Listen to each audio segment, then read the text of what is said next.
kugira wisingiza impundu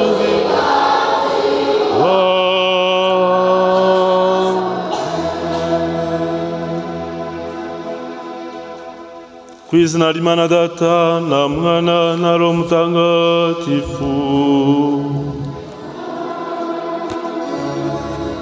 Inema y'Umwami wacu Yezu Kristu n'urukundo rw'Imana Data n'ubusabane kuri Roho Mutagatifu bihorane na hamwe.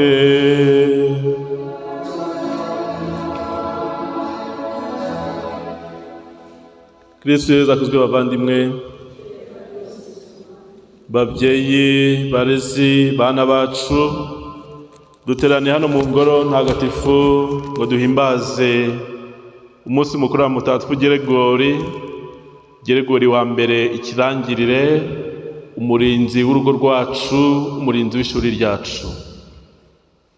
Ni iby'agaciro gakomeye kuba turi mu biruhuko ariko tukavuga tuti uyu munsi ntago watambuka gutya tudatuye igitambo cy'Ukaristiya ngo dushimire Imana ubwo buntu yatugiriye.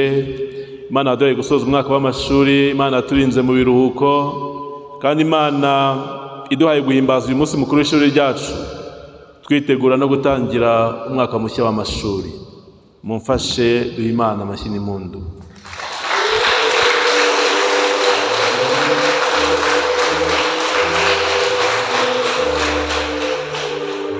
Tugiye rero gutura iki gitambo cy'Ukaristiya dushimira Imana yaduhaye ubuzima, dushimira Imana yaduhaye ababyeyi bacu kandi ikabarinda, dushimira Imana yarinze abarezi bacu, kandi tunayiragiza n'uyu mwaka mushya tugiye gutangira kugira ngo tuzaronkemo ibyiza byose bikomoka kuri Nyagasani. Ndaza kugira umwanya wo kubabwira cyangwa se kubibutsa ubuzima bwaranze Mutagatifu Geregori twisunze kugira ngo natwe tuzamwigane, bizatume natwe tugera heza haruta ahandi mu bwami bw'ijuru.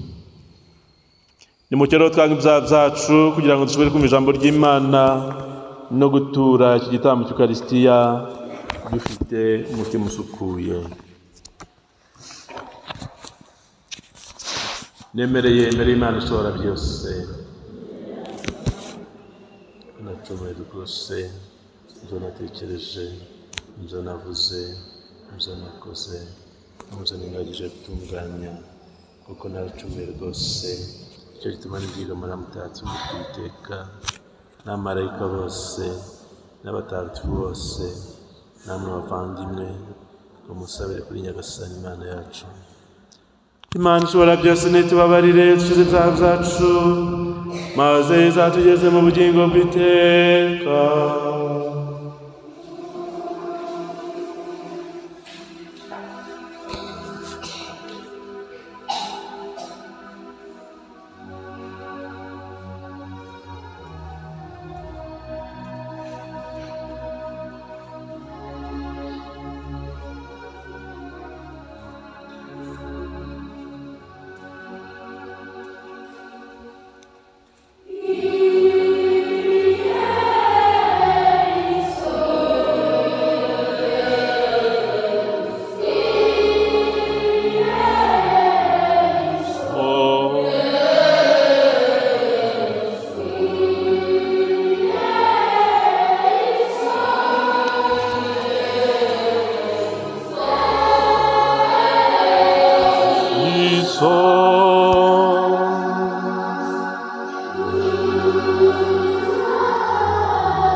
Dusabe. Nyagasani Mana yacu, wowe wita ku muryango wawe bitewe n'imbabazi ugira kandi ukawugengana urukundo, gira amasengesho ya Papa Geregori Mutagatifu maze abo washinze kuyobora kiliziya yawe ubaha ingabire y'ubushishozi n'ubwitonzi, kugira ngo ubutungane bw'abayoboke bawe bujye mbere butera abashumba babo ibyishimo bihoraho. Wowe ubwa Yezu Kristo umwana wawe n'umwami wacu, Imana mubana mugategekana mu bumwe bwa Roho Mutagatifu, ukwiriye warabisimburana iteka. Bitanga ikuzo n'ishema, bitera kwishima bikanambika ikamba ry'umunezero. Gutinya Uhoraho binezeza umutima, bitanga ibyishimo n'umunezero ndetse no kuramba. Utinya Uhoraho byose bizamuhira, umunsi we wo gupfa nugera azahabwa umugisha. Gutinya Uhoraho niyo ntangiriro y'ubuhanga, kandi indahemuka ziremanwa nabwo mu nda y'abantu. Bwaciye indaro mu bantu ni inkingi ihoraho, kandi bizihambira ku rubyaro rwabo ubutabatezuka. Gutinya Uhoraho nibwo buhanga buhanitse, ababwitangiye bubasenderezamo imbuto zabo. Bwuzuza ibyiza byinshi mu mazu yabo, bugahanika imbuto zabwo mu bijya byabo. Ikamba ry'ubuhanga ni ugutinya Uhoraho, nibwo butanga kugubwa neza n'amagara mazima. Uhoraho yarabwitegereje arabusesengura, ubumenyi bwe abitanga umudendezo, kandi ahesha ikuzo ababwitangiye. Imizi y'ubuhanga ni ugutinya Uhoraho, kandi ubutohagire bw'amashami yabwo butanga kuramba. Iryo ni ijambo ry'Imana.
Isomo ryo mu ibaruwa Mutagatifu Pawulo intumwa yandikiye Abanyakorinto.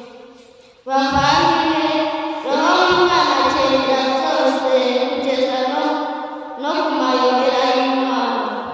Koko rero ni nde wundi wamenya akari mu mutima w'umuntu uretse Nyirarume? Ni nako rero ntawamenya amabanga y'Imana uretse Roho wayo nyine. Twebwe koko si ubwenge bw'isi twahawe,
nyamara twebwe twifitemo ibitekerezo bya Kristo.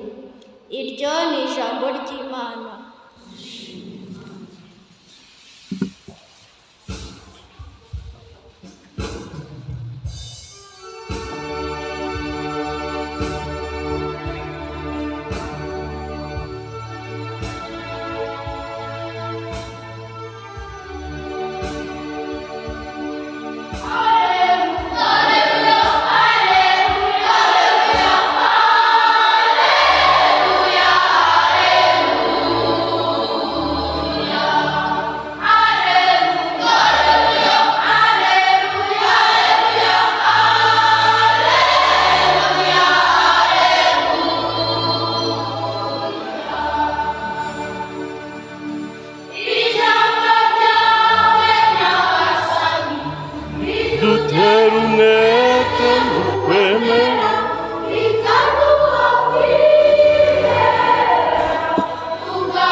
Nyagasani Yesu n'abane namwe.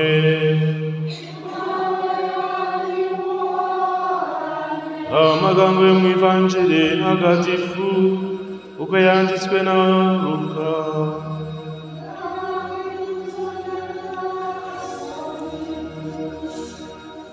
Muri icyo gihe Yesu amanukira i Kafarinawumu, umujyi wo muri Galileya, ayigishiriza ku munsi w'isabato. Batangariraga inyigisho ze kuko yavugaga nk'umuntu ufite ububasha. Ubwo nyine mu isengero ryabo hakaba umuntu wahanzweho na roho mbi, nuko itera hejuru cyane iti, ayiwe, uradushaka wiki Yesu w'i Nazareti? Waje kuturimbura? Nzi uwo uriwe, uri intungane y'Imana. Yesu ayibwira ayikangara ati, ceceka kandi uve muri uwo muntu. Nuko roho mbi imutura hasi imbere ya bose, imuvamo nta kimutwaye. Bose ubwoba burabataha, baravuga bati, mbega ijambo rikomeye! Dore arategekesha roho mbi ubushobozi n'ububasha zikamenengana. Nuko Yesu abikirangirire muri ako karere kose. Iyo ni Ivanjili ntagatifu.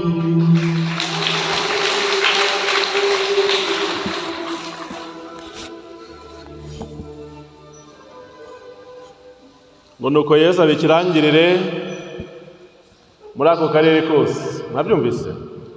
Nyuma tujya tubabwira God of Jesus is beautiful, Jesus is wonderful. Do you understand? You are so beautiful, so beautiful.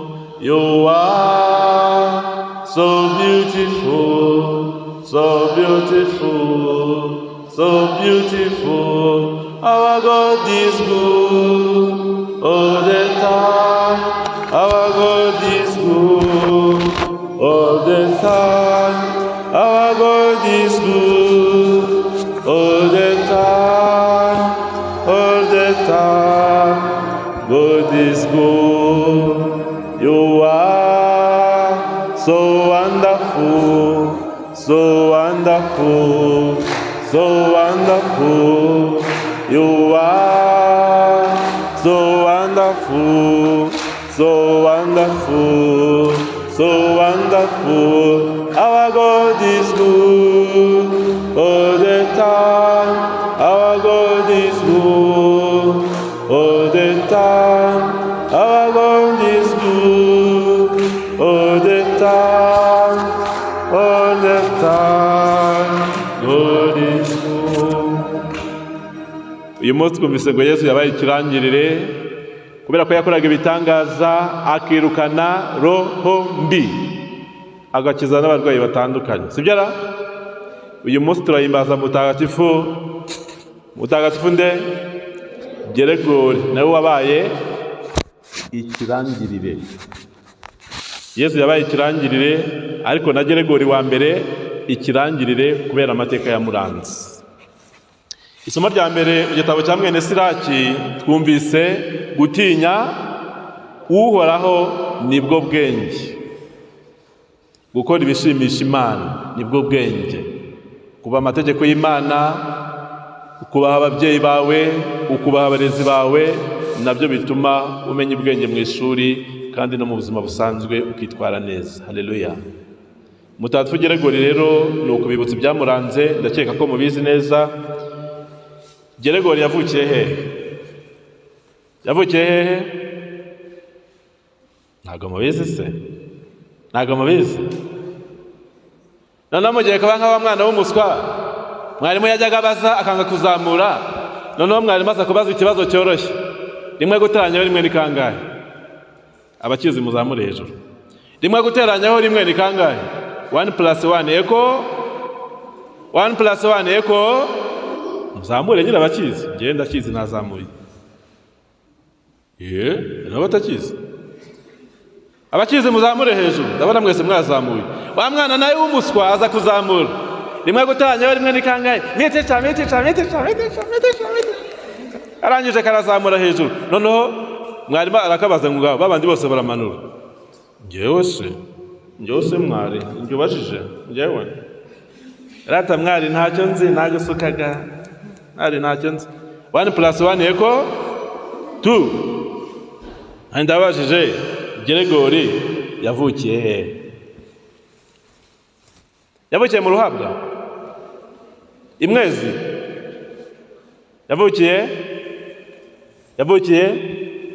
Yavukiye i Roma. I Roma kwa Papa. Mujya mwumva ababyeyi be bari Abanyaroma, bakaba abakristo bafite ukwemera gushyitse. Nyuma y'urupfu rw'ababyeyi be, inzu y'iwabo yarayitanze igirwa monasteri. Monasteri ni ahantu haba abihaye Imana badasohoka, bahora mu nzu, bahora basenga, ariko bafite n'ibindi bikorwa bakora nyine bituma biteza imbere. Mbere yo kwiyegurira Imana, Geregori yabanje kuba umutegetsi mu gihugu igihe gitoya. Kuva mu mwaka wa 572 kugeza mu mwaka wa 573 yari umuyobozi mukuru w'umujyi wa Roma. Murumva ko yabaye nka guverineri cyangwa se akaba nka meya w'umujyi wa Roma. Mu mwaka wa 575 Geregori yazibukiriye imirimo yari mwubahishije cyane mu butegetsi bw'Abaromani, maze ahitamo kwiyegurira Imana. Aba umumonaki mu Babenedikitini. Hashize imyaka 4 mu mwaka wa 579 Papa Pelage wa kabiri yamugize umudiyakoni, hanyuma amwohereza kumuhagararira i Constantinople. Aho agarukiye Roma nyuma y'imyaka 6, aba ariwe batora ngo ayibere umuyobozi. Yahavuye atorewe kuba papa ku itariki ya 3 Nzeri 590. Ntekereza ko ari nayo mpamvu tumuhimbaza nyine ku itariki ya 3 Nzeri buri mwaka. Geregori amaze kwima yakoze ibikorwa byinshi byiza, aramira abantu bari bamaze kuzongwa n'ibyago by'amoko yose, abaha ifunguro ry'umubiri ataretse no kubagezaho ijambo ry'Imana. Ni wewe rero wohereje abogezabutumwa mu Bwongereza no muri Espagne. Papa Geregori yanditse kandi n'amabaruwa menshi azwi cyane kugeza ubu akaba agera kuri 848. Murumva ko yari umuhanga, yigishaga ariko akamenya no kwandika n'ibyo abandi bazakoresha. Yanditse n'inyigisho kandi yigishije zikaba n'ubu ngubu zisomwa mu gitabo cy'amasengesho ya Kiliziya.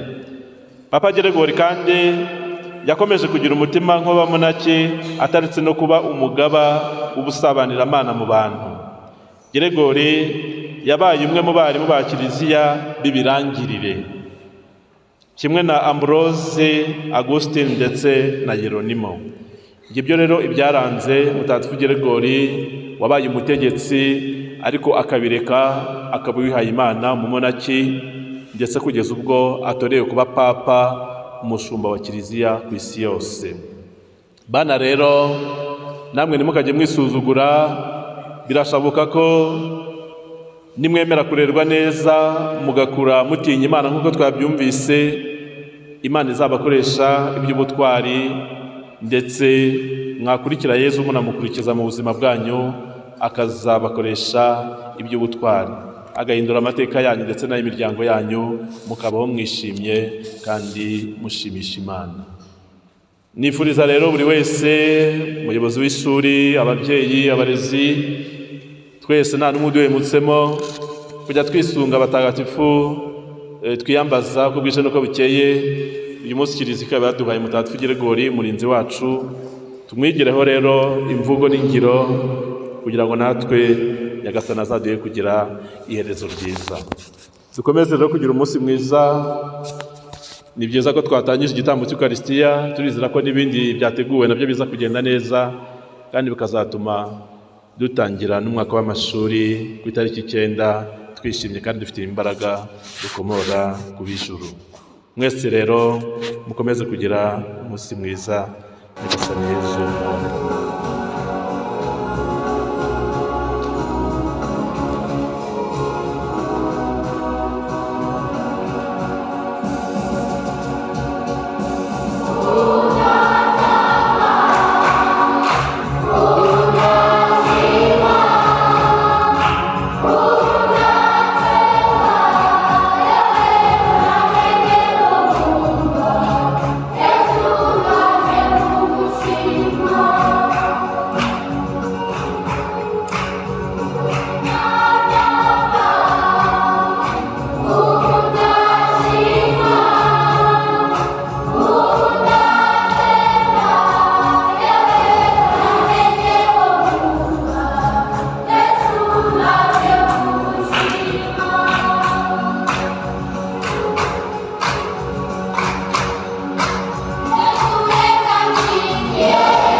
dusabe. Nyagasani Mana yacu, abuhembuje umugati utanga ubugingo ari wo Kristu, komeza unabajijure ubigishije Kristu nyine umwigisha nyakuri, kugira ngo igihe bibuka Geregori mutagatifu bamenyereho ukuri kwawe, kandi bakugaragarize mu bikorwa by'urukundo ubwa Kristu umwami wacu.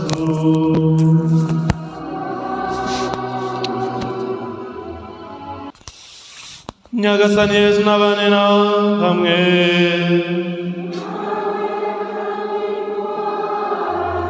Ushobora byose n'abaha umugisha Imana Data na Mwana na Roho Mutagatifu.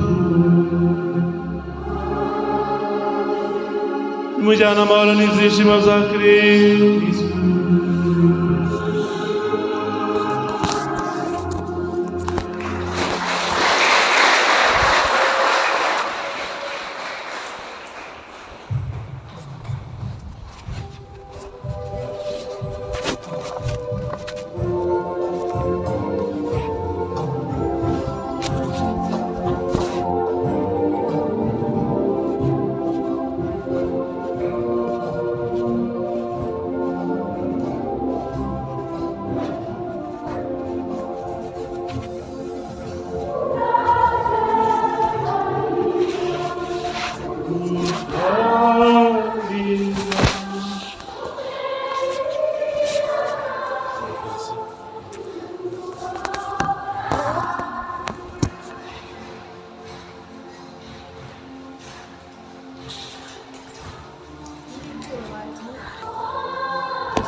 Ira,